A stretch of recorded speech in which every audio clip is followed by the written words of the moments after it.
আলাউদ্দিন জিহাদির জায়গায় আসতে তাহিরি সাহেব আপনার আরো 100 বার জন্ম নিতে হবে। আলাউদ্দিন জিহাদি আমির মুআবিয়া রাদিয়াল্লাহু আনহু সুন্নি আকীদার জন্য বিশাল এক দরবার ছেড়ে দিয়েছে, বিশাল এক দরবার ছেড়ে দিয়েছে আকীদার জন্য। আপনি পারবেন না। আপনার পীরের আকীদা একরকম, আপনার আকীদা আরেক রকম। আপনি ওয়াজে বলেন আমির মুআবিয়া রাদিয়াল্লাহু সাহাবী, আর ওয়াজ রাতের বেলা গিয়ে আবার বলেন শিয়াদের সাথে গিয়ে আপনি বুক মিলান। আপনার অবস্থান আর আমার অবস্থান এক না। আকীদার ব্যাপারে আলাউদ্দিন জিহাদি অনেক অনর। এখানে আসতে আপনার অনেক সময় লাগবে, আপনি পারবেন না। এই জন্য বলছি আকীদার ব্যাপার আমাকে বলার প্রয়োজন নাই। আকীদার ব্যাপারে আমি অনেক প্রমাণ দিয়েছি, কাউকে ছাড় দেই নাই পর্যন্ত। আইনুল হুদা সাহেবের মতো আলেমকে আমি ছাড় দেই নাই, মুফতি শাহ আলমকে আমি ছাড় দেই নাই আকীদার কারণে। বড় বড় আলেমদেরকে আমি তাদেরকে বিচ্ছিন্ন করে দিয়েছি আকীদার জন্য। আপনি পারবেন না, এত বড় অবস্থান নিতে আপনি পারবেন না।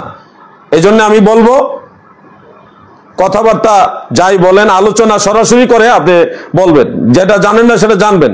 আমিও প্রয়োজন হলে আপনার কাছ থেকে জানবো, কিন্তু আপনি হুটহাট করে উস্কানিমূলক একটা উদ্দেশ্য প্রণোদিতভাবে কমেন্ট করবেন, এটা মেনে নেওয়া হবে না।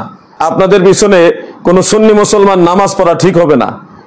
আমি চাই মুফতি গিয়াসউদ্দিন তাহেরি সাহেব, আপনার যদি উদ্দেশ্য সৎ হয়ে থাকে আপনি আপনার কমেন্টটা ডিলিট করে দেন। আমি চাইলে আমি ডিলিট করতে পারি, কিন্তু আমি ডিলিট করা এটা মানানসই হবে না, কারণ কমেন্টটা আপনি করেছেন। আপনি কমেন্ট ডিলিট করে দেন, আমি পোস্ট ডিলিট করে দিব। আমরা আবার আলোচনা করব, আবার আগের মতো একসাথে কথা বলবো, চলবো। এটা আমার প্রস্তাব রইল। তাহেরি সাহেব, আমি আবার বলছি, আমি চাই আপনারা আমার মাঝে দূরত্ব হোক, এটা আমি চাই না। আমি চাই আপনি সেই কমেন্টটা আপনি নিজে ডিলিট করেন, আমিও সেই পোস্ট ডিলিট করে দিব। আমরা আগের মতো আবার কথা বলবো, আগের মতো সেই সক্রিয়তা, সক্ষতা, আন্তরিকতা আমরা রেখে চলবো। কিন্তু আপনি কমেন্ট যদি ডিলিট না করেন তাহলে আমিও পোস্ট ডিলিট করব না। তবে মনে রাখবেন, আপনার এই কমেন্ট করাটা উচিত হয়নি।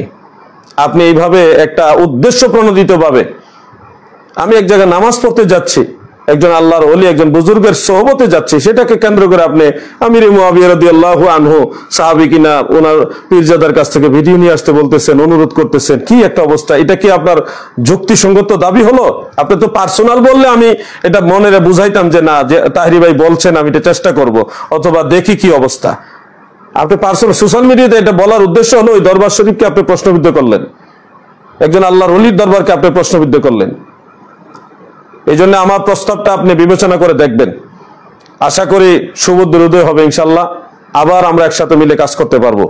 আর যদি আপনি শক্ত অবস্থানে থাকেন তাহলে আলাউদ্দিন জিহাদি কি জিনিস সেটা ইনশাল্লাহ দেখবেন। আসসালামু আলাইকুম।